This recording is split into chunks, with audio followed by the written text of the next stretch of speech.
Well, hey, what's up, jerks? All right, well, today I thought I would do a fun little video that I kind of noticed and I want to talk about. So maybe somebody out there might appreciate this. And it's basically going to be another kind of skate video, except I'm not skating. What I'm going to be doing is I'm going to be talking about the difference between modern skateboards and what I skated the first time I was skating. And this would have been 1983, 1984. We're talking 32 years ago. And just want to talk very briefly about what's changed over the last 30 years in skateboards. And let's get right to it. So back in 1983, I guess, is probably when I got my first skateboard. And back in the 80s, mid 80s, you basically had 5 boards to choose from. Now, obviously, there were a lot of boards, but there were only 5 boards that people wanted.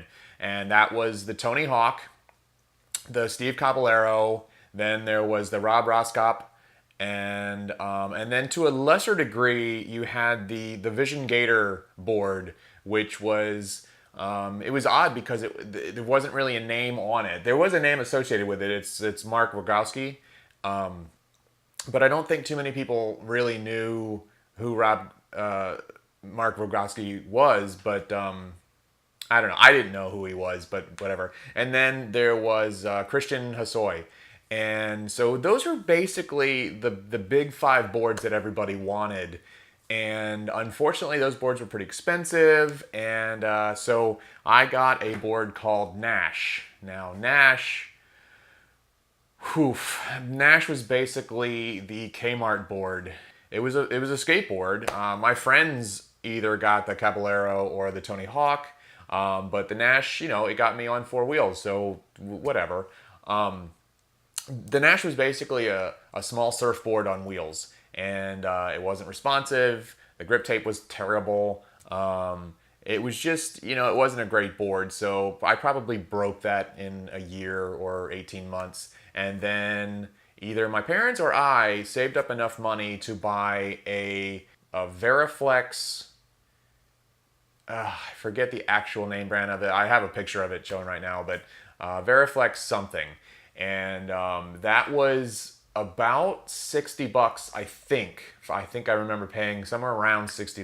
Now, $60 in 1984, we'll call it, is basically $140 in today's money. So that's a major amount of money for a kid to spend on a skateboard.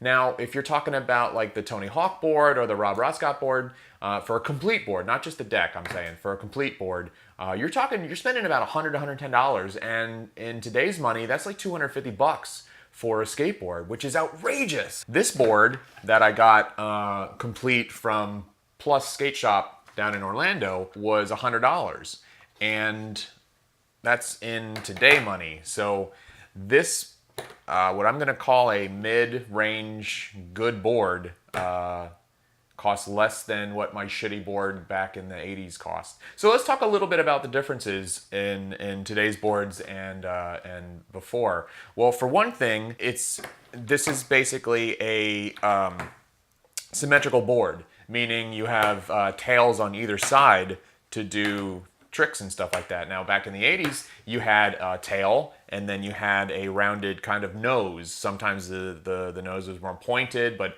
it was certainly flat at the end. It didn't have an upturn like this does on either side. Also, boards were generally very flat, whereas these, I don't know if you're going to be able to pick that up, but these have concavity to them, not just this way, but this way as well. So the actual wood design of the decks are drastically different today than they were many years ago. And I can't even describe all the contours of the board. But anyway, moving on to the wheels. The wheels are thin. Wheels in the 80s were about twice as thick as these and definitely larger. I'm thinking like they were 65 millimeter back in the 80s. These don't look to be above 50. They're probably not even 50, but they're probably 45. So much smaller wheels today, much thinner wheels today, and I assume that that is to facilitate better tricks, better rolling or something like that. The trucks. The truck's design hasn't changed that much in the last 30 years. What has changed is the fact that we don't use risers anymore. Back in the 80s, we used to have these big, thick plastic or composite risers that the trucks would sit on top, and then your trucks would go on, moving your wheels further away from your deck because the wheels were so big. You didn't have, your trucks were either needing to be super tight or they would rub on the deck itself. So now they've done away with the truck risers, which is a good thing. Lower center of gravity, easier to ride, easier to land tricks and stuff like that. Back in the 80s, it was always metal, and what you would buy is you would buy these stupid little snap-on things that would go on your trucks that would protect them when you're doing rail slides or grinds or something like that.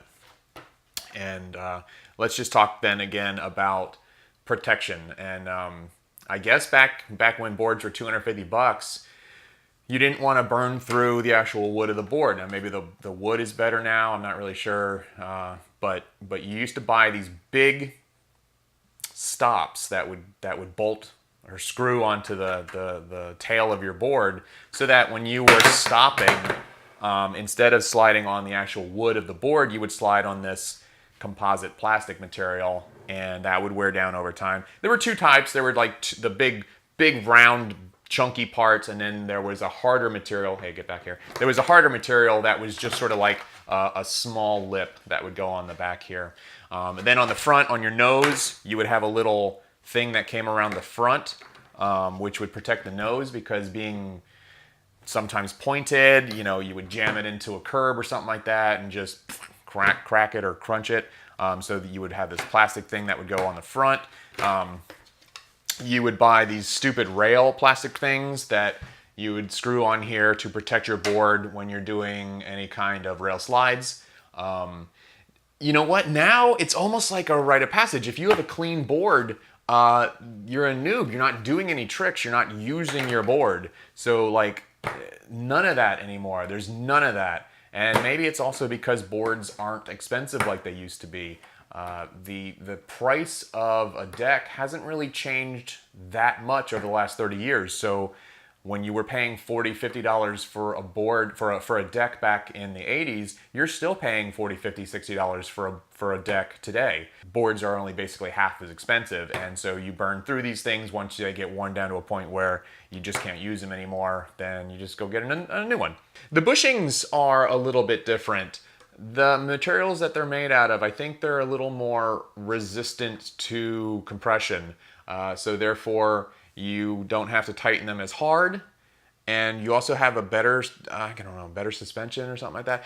Back in the 80s, they used to just be all like rubber. They would squish to the point where they would look like Lifesaver gummies, just squishing out of your connections here. And then the last thing I want to talk about is the top side of the board. Back in the 80s, for whatever reason, we thought that this part of the board never needed grip tape. So that would sometimes be the logo of the board or the brand or whatever.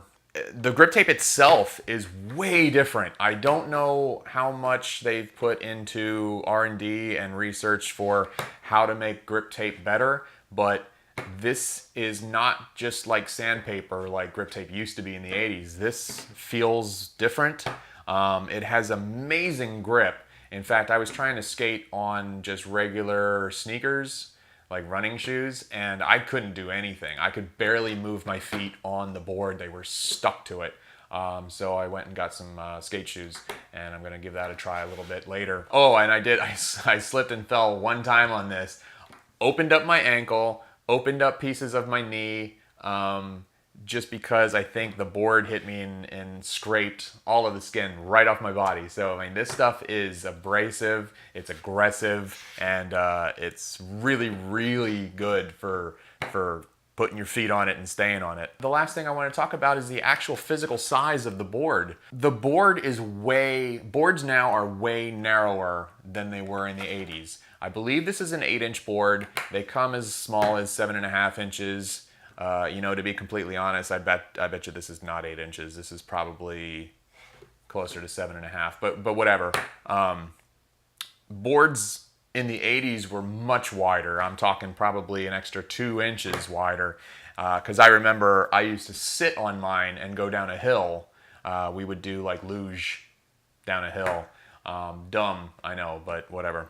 They're thinner, they're lower, I think they're lighter. I do believe that as a whole, they're lighter. I don't know if they're any longer. I doubt it, but they're definitely sized for ease of tricks. And from watching a couple other YouTube videos where they try to skate old skateboards and do the tricks that they're used to doing on these skateboards, it's just so extremely difficult for them to do tricks on the old skateboards. So that's about it. Thanks for watching. Subscribe. All right, till next time. See you later, jerks.